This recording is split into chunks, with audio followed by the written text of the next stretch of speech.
Bonjour, chers amis. Ce matin, samedi 10 avril 2021, on est le samedi de l'octave de Pâques. Hein?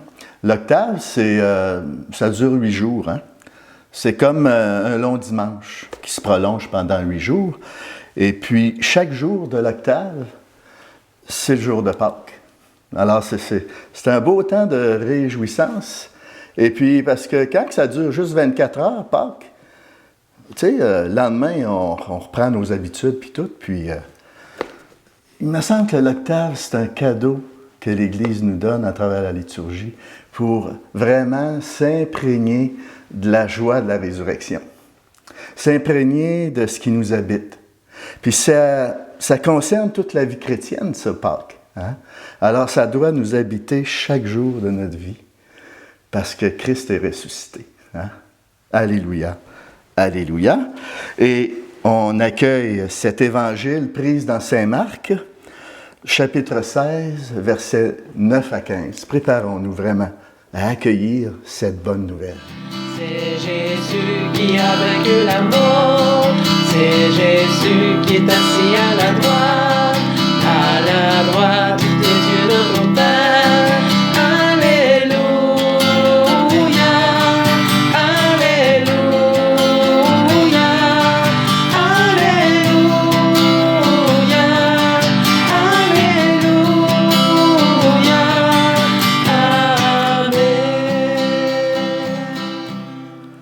Le Seigneur soit avec vous. Évangile de Jésus-Christ selon saint Marc.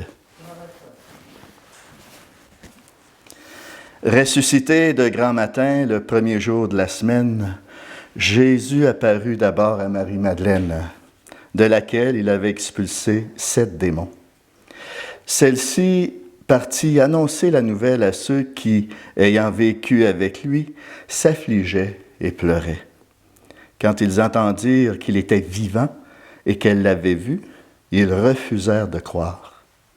Après cela, il se manifesta sous un aspect inhabituel à 2 d'entre eux, qui étaient en chemin pour aller à la campagne. Ceux-ci revinrent l'annoncer aux autres, qui ne les crurent pas non plus. Enfin, il se manifesta aux 11 eux-mêmes, pendant qu'ils étaient à table. Il leur reprocha leur incrédulité et leur endurcissement parce qu'ils n'avaient pas cru. Ceux qui n'y avaient pas cru, ceux qui l'avaient vu ressusciter.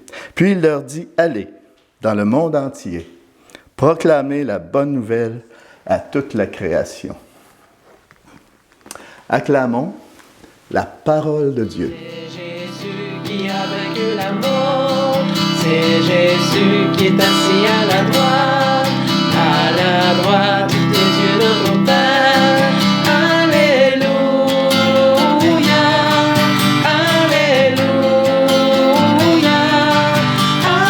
Alléluia, Alléluia, Amen. C'est une bonne nouvelle. Alors, on voit dans Saint Marc, dans ça, il est concis, hein? Il ne donne pas de détails comme les autres évangélistes sur la résurrection, sur les premiers jours qui est apparu à différentes personnes. Puis, il note vraiment à 3 reprises que les apôtres n'ont pas cru. 3 témoins différents qui se sont manifestés, puis ils n'ont pas cru les apôtres. C'est quand même étonnant. Mais ça a l'air pitoyable comme ça. Mais cette remarque-là que Marc fait, ça peut nous être utile à nous autres. Ce que les apôtres ont vécu, ça peut nous servir. Parce qu'on se rend compte en réalité que les apôtres, ce ne sont pas des crédules dans le sens qu'ils vont croire n'importe quoi. Puis il faut se mettre dans le contexte aussi, là. Écoutez, ils viennent de vivre la passion, eux autres, pas mal plus proches que nous, on a pu le vivre. Alors, ils sont dans un état vraiment de désespoir. C'est le cas de le dire. Et puis, ils ne croient pas d'abord car ils auront à être témoins. Alors, à ce moment-là, ça va les amener à voir lorsque Jésus va se manifester à eux et à croire. Alors ça, c'est 2 choses nécessaires pour être témoin. Voir et croire. Hein? Alors, grâce à ça, il n'y aura pas rien qui va les empêcher de témoigner. À partir de cette rencontre avec le Christ ressuscité et d'avoir cru.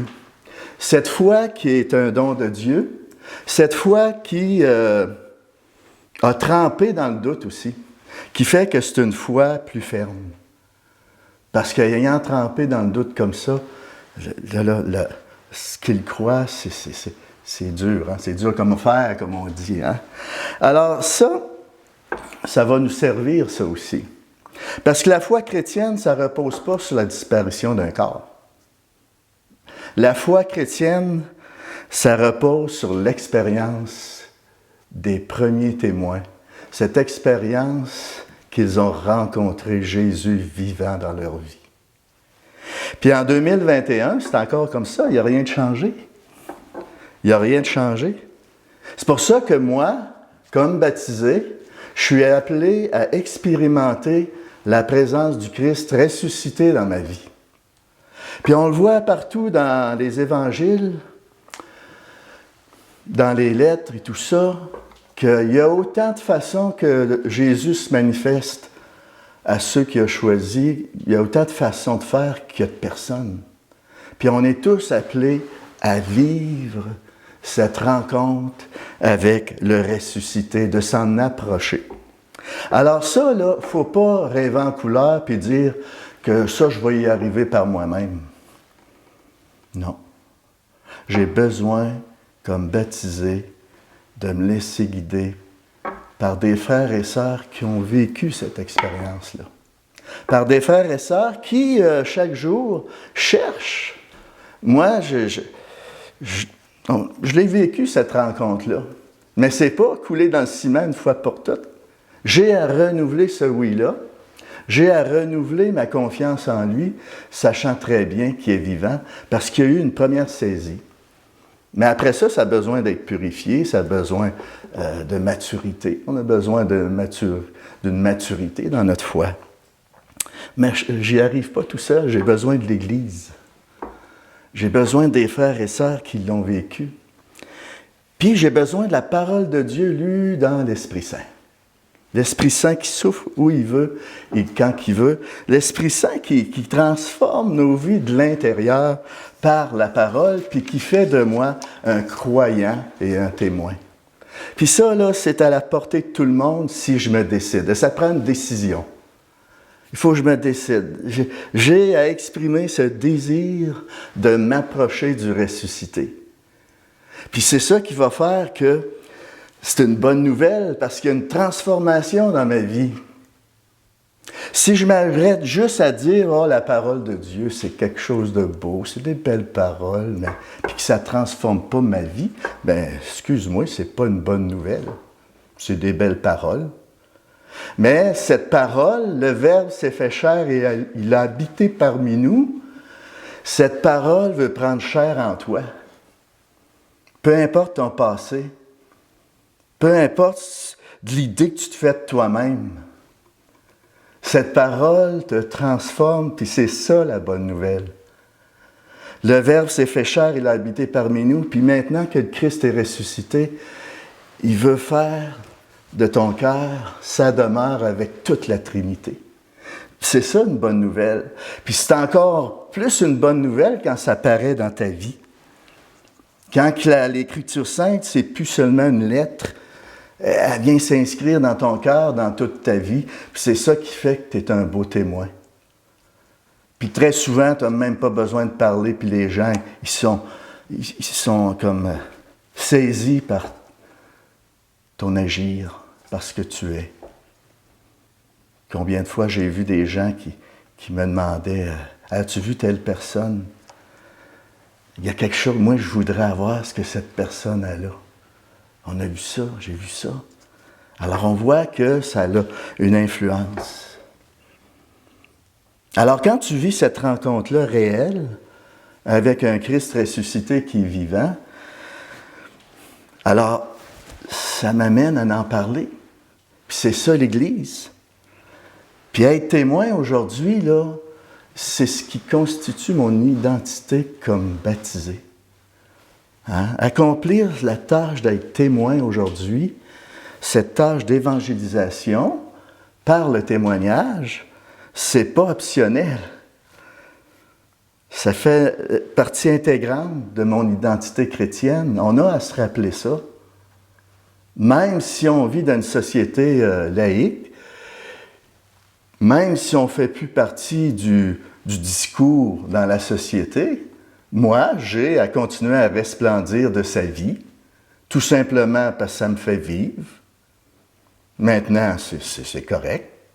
Puis on doit le faire parce que c'est ma vocation propre d'être témoin d'un Christ qui est vivant. Ce n'est pas un ami imaginaire. Et puis c'est quoi qui parle le plus? C'est que ça passe dans ma vie.